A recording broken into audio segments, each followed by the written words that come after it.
نفس واحدة وخلق منها زوجها وبث منهما رجالا كثيرا ونساء واتقوا الله الذي تساءلون به والأرحام إن الله كان عليكم رقیبا. اما بعد، پہلے دیکھا تھا بازار میں سرم بکتے ہیں، پہلے دیکھا تھا بازار میں سرم بکتے ہیں، آج کیوں شرم نہیں آتی کہ ہم بکتے ہیں. یہ عظمت کی قسم، مرد کی قیمت ہے کم، مرد بک سکتے نہیں، بکتے ہیں مٹی کے صنم. محترم سامعین کرام، بزرگان دین اور میرے بھائی اور میری ماں اور بہنوں، آپ جیسے عظیم المرتبہ شخصیات کی موجودگی میں چند منٹ لب گشائی کی ہمت کیا. آپ حضرات کی شفقت و محبت کا دین ہے. آپ حضرات سے درخواست ہے کہ میری غلطی کو معاف کرتے ہوئے حوصلہ افزائی کریں گے.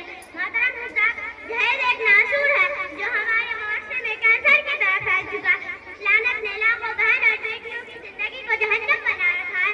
ان کی معصوم آنکھوں میں بسنے والے یقین کو چھین لیے ہیں. ان کے آرزو تمناؤں اور حسین زندگی کے سپنوں کا گلا گھونٹ دیا ہے.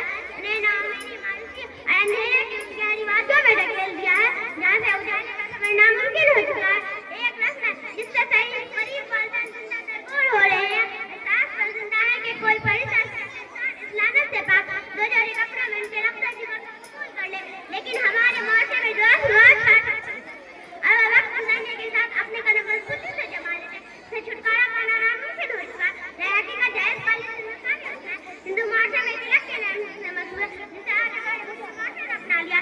لعنت نے موجودہ دور میں ایسے فن پھیلا دیے کہ غریب گھروں میں پیدا ہونے والی لڑکیاں شادی سے نئے ریچارج بنوں میں بیٹھے دہیز ایک غلط عقیدہ کے خلاف رکھنا. آج انسان اختیار کر لے. اس سے مثال لیں، شادی کے موقع پر بیٹی کے ساتھ کعبے کے طور پر پساری سامان دینا جہیز کہلاتا ہے. کعبے کا لین دین آپس میں ہمدردی، محبت اور پیدا کرنے کے لیے ہوتا ہے. پر اگر وہ اپنی حیثیت سے بڑھ کر محبت کے بجائے اختلافات اور دوست مثال کا سبب بن جاتا ہے، جیسا کہ آج کل جہیز دینا جو کہ کسی ہمدردی بلکہ ایک رواج کو پورا کرنے کے لیے دیا جاتا ہے. یہ ہم غریب والدین جو کہ جہیز دینے کی حیثیت سے رکھتے ہیں، جہیز کی لعنت بنتا ہے جسے معاشرے پر جہیز کی مقروض رواج کی وجہ سے بیٹیاں بیان آج کل کا بڑا مسئلہ بن گیا ہے. کہنے کو تو ہر والدین کی خواہش ہوتی ہے کہ اپنی بیٹی کو استحقاق کو پوری کرے، لیکن جب بیٹی کی شادی کا وقت آتا ہے تو دنیا میں دکھاوے سے غلط پڑ جاتی ہے. ایک اچھے جہیز کی تمنا لیے لڑکے کے والدین لڑکیوں کی شادی میں سب سے بڑی رکاوٹ بنتے ہیں.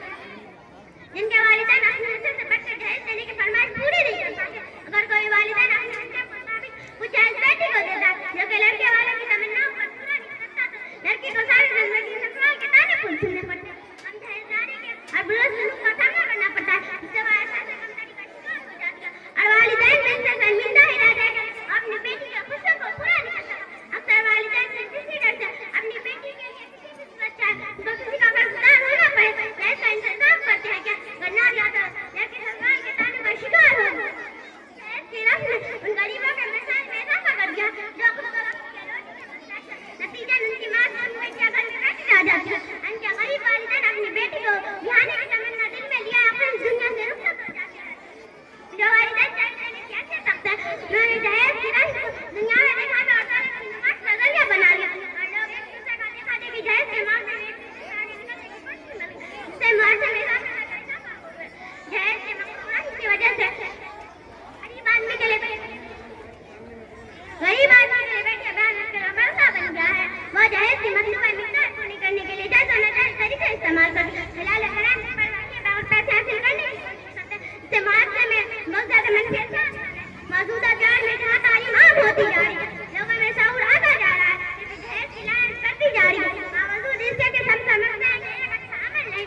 معاشرے کو جہیز اور اس جیسی بری لعنت سے کام کرنا ہماری ذمہ داری ہے تاکہ اس کبھی رسم کی وجہ سے کوئی بیٹی بن بہائی نہ جائے اور کوئی غریب باپ اس بات کی حسرت سے اس دنیا سے رخصت نہ ہو جائے کہ وہ اپنی بیٹی کا شادی کا فرض پورا نہیں کر سکا. اس سلسلے میں سب سے زیادہ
ہو جائے